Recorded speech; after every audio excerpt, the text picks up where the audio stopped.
Hi and welcome back. Today I am here with again another module of simulation in R, and in the previous three modules of simulation in R we had discussed about some of the examples which are based on simulation, but in this module we will take up something more. Here we will start with the discussion of the sample function, then we will discuss about how random samples can be simulated from a model made with linear model or a generalized linear model, and in the last part of our discussion we will be discussing about a library called RCPP Armadillo. This is a very new one and a very popular one as well, and we will give some basic ideas of this library. So let's see what is there in this module. So in this module we are going to learn about the use of the sample function. We are going to know how to generate random samples from a model, and we will have some ideas of RCPP Armadillo. So before going into some other objectives of the simulation function, let's talk about another important function which was absent in our previous discussion. So let's start discussing about the features of that one. So let's start with the thing that is done here and the function that it does actually. Primarily it helps us to pick or draw samples randomly when a vector of numbers are provided to us. Not only numbers, it can draw from a kind that might include letters as well. We will discuss about all these kinds of things in details here. So let's start with the syntax of the function. Here, as it had been given, sample function primarily has a syntax that is given here.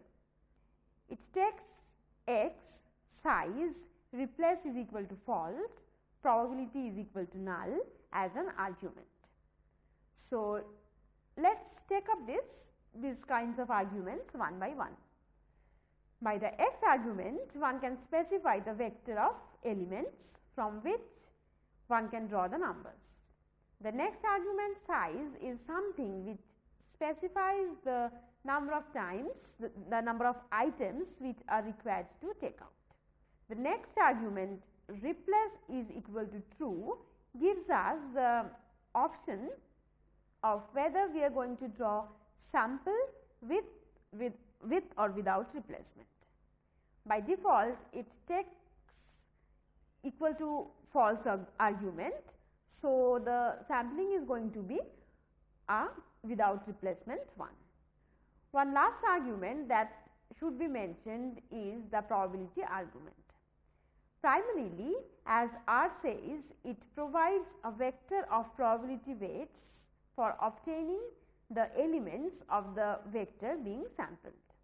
So as we can understand, this will help us to execute an unequal probability sampling made be with or without replacement.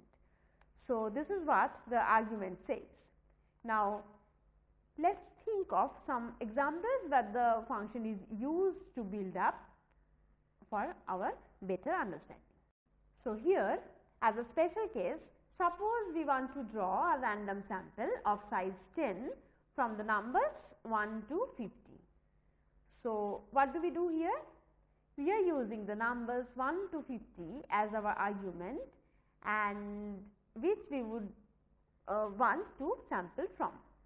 Next, we are putting 10 here since we have drawn a random sample of size 10 in this case. So let's see what we are getting here. We have here 10 random numbers from 1 to 50 without any repetition. Since by default the function takes the argument replace equals false. Here we have set the seed to be 1. So we will be able to generate exactly this set of numbers further if we use the seed value. Again, if we use this function repeatedly, then the effect of this function gets nullified and of the seed function gets nullified, and we are having a fresh set here only. Again, repetition is not here as well, as it can be evidenced from the output. So no repetitive numbers are here. Now, let us do some experimentation with this. If we just write down the argument 1 to 50 within the sample function, then what happens? As we can guess, since no sample size has been specified here, so by default the function will sample 50 many observations, that is the whole sets of numbers. But since they are sampled out, so no longer they are showing the same order in which they have been given, but exactly 50 observations are there without any repetition, as it can be evidenced from the argument as well. Now, here look at the code. Just one argument is added here compared to the previous one. In the previous case, we let replace to take its default value, which is false, but here we are trying something different and we are using default equals true. So, these are the arguments that we are getting. Now, have a closer look at this. Since our with replacement sampling has been done here, so as we can expect, here we are actually finding numbers more than once. 17 is one such which is found at the very beginning and many a times thereafter. But since the sample size is not specified, so we are having total 50 many observations, but actually we are not getting each and every observations that are given within the argument. So, this is all about how we can handle numeric digits within the sample function. Now, let us see what if the arguments are based on letters. So, if we specify the arguments that have been given here within the sample function and then specify the size to be 10, then what happens is that it takes 10 random alphabets from the sets of 26 without replacement. Since replacement is equal to false is the default here. So, we are having a permutation of any 10 distinct numbers here. So, these are primarily the features that the sample function offers us. Now, let us take something new. So, before this we have done lots of experimentation with simulating random numbers. Then testing our statistical intuition, these are done in some of the previous modules, and we have done many more things with the generation of random numbers. But there is something which still lacks the discussion, and here we are taking up the topic and trying to explain it explicitly.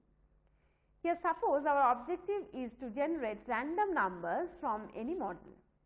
Let us start with something which is very simple, and later on we can keep on increasing the complexity of the model.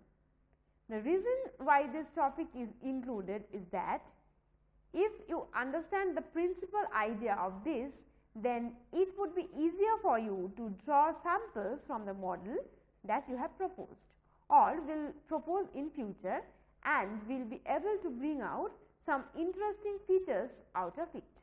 So, let us concentrate on this.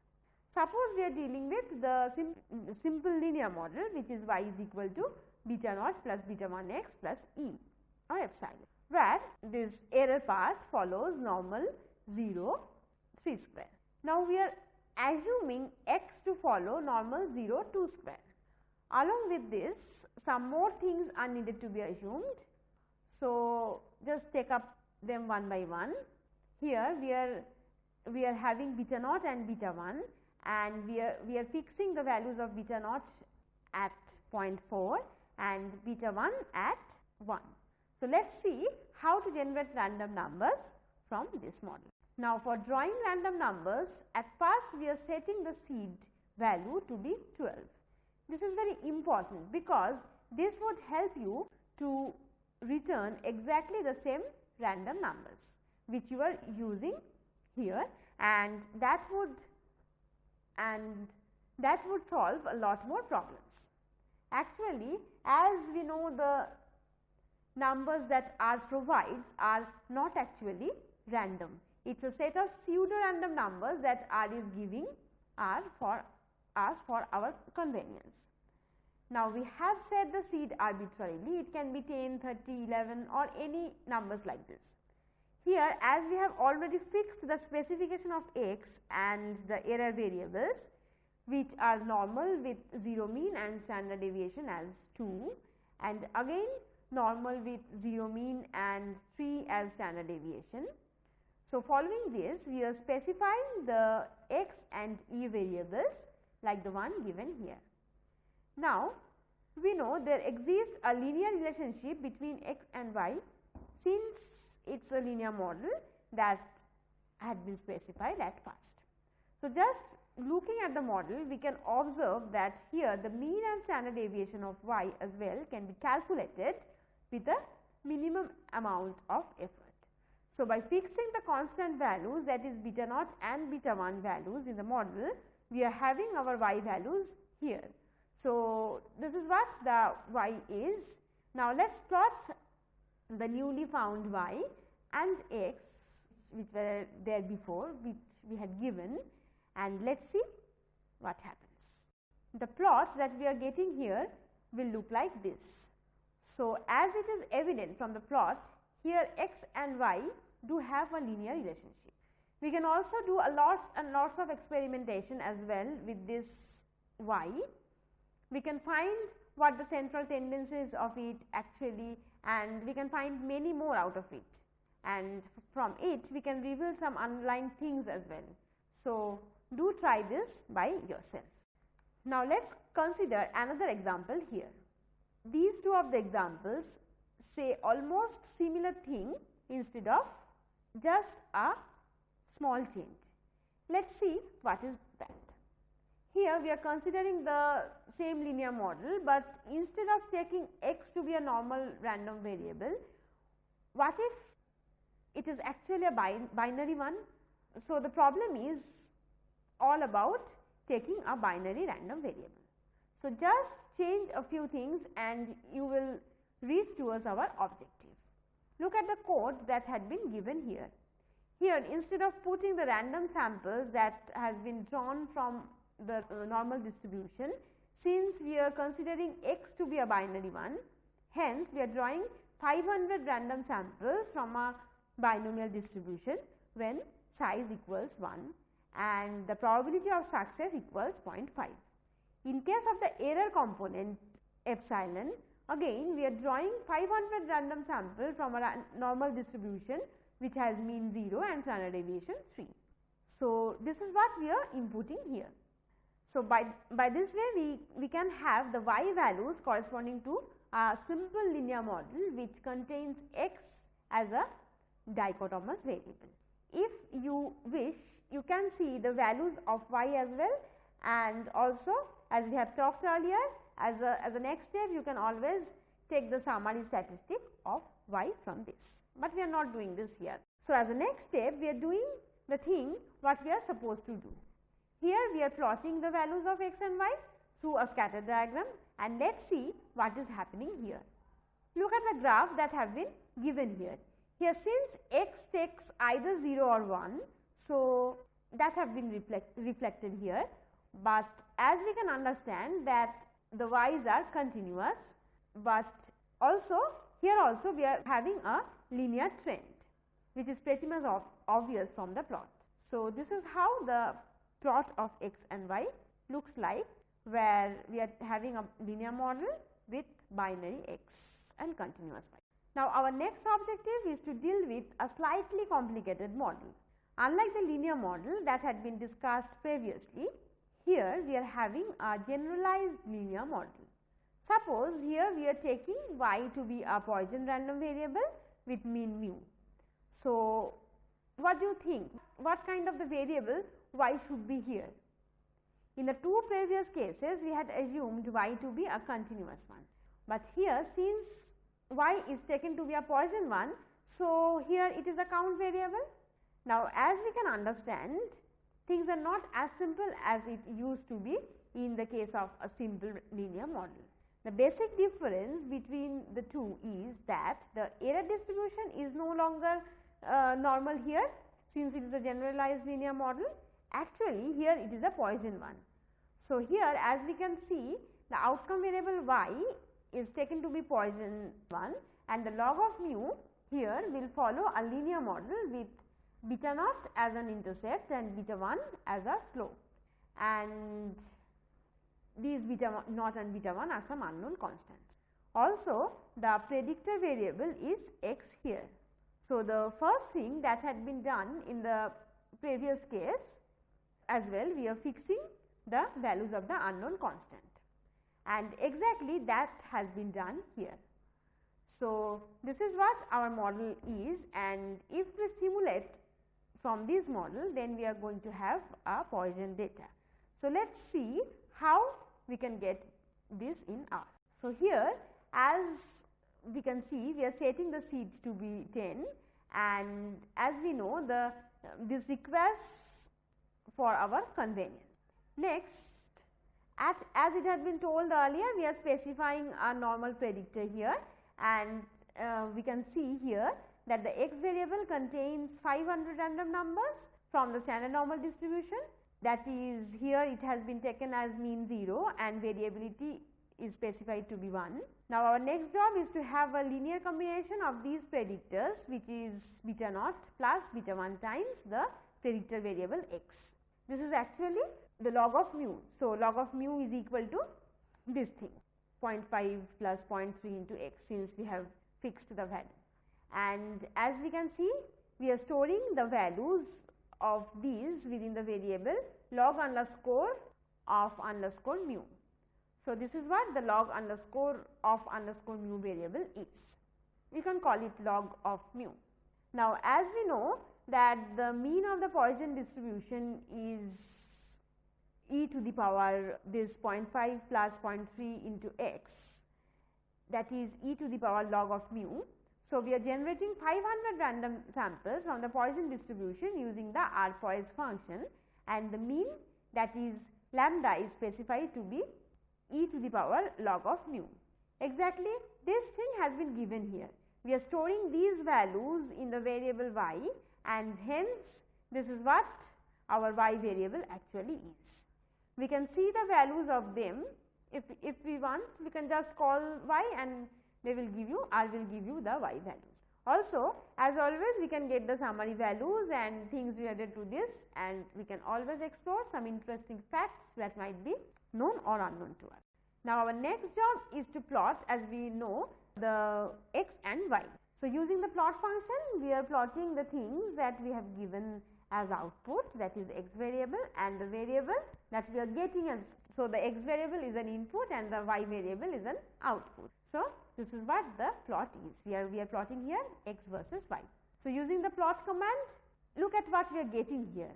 The plot clearly shows a Poisson data with the y is taken to be a count variable and x to be a continuous variable. And this also shows a clear linear relationship between x and y. So, here as x increases, the count for y becomes larger and larger. So, this is what we are getting from the x and y plot, scatter plot. So, starting from the first module of simulation in R, our discussion was primarily based on some well defined aims and objectives, which includes to test our statistical intuition, to test the power of, to compare the power of two or more tests, and many more. In this module, we just come to know how we can simulate data from a standard linear model. Even if it is the case that the model is a bit complicated, then also we know that how to handle them and how to draw random samples from it. So, things are quite clear regarding this as of now.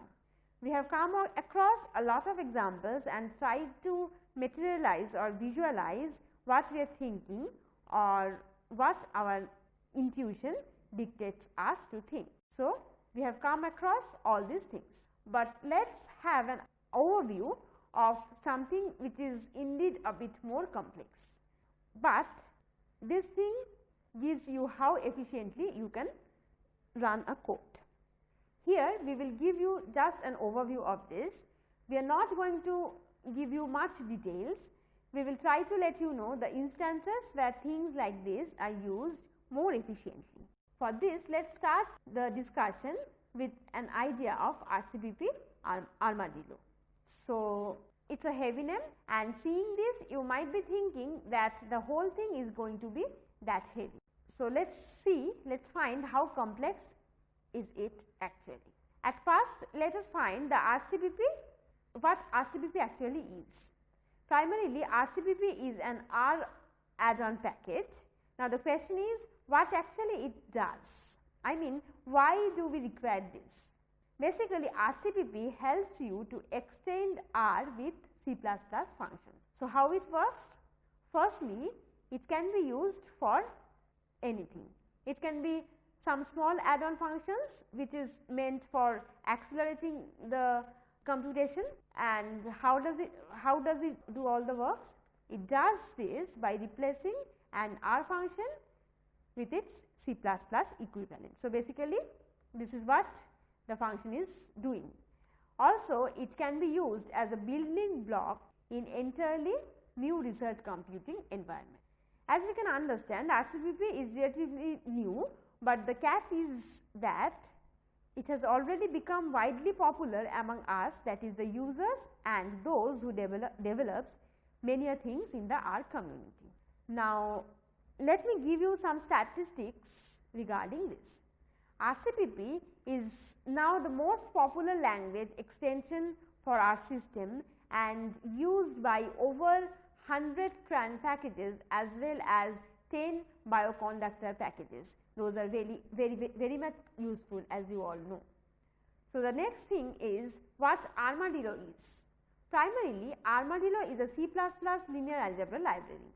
So, what is the objective of this? Basically, it helps us to maintain a balance between the speed and the convenience of using. So, let us find what are the objectives that it supports. The things that it supports includes integer, floating point and complex number. Not only this supports subset of trigonometric and statistics functions, various matrix computations, matrix decompositions are also included here.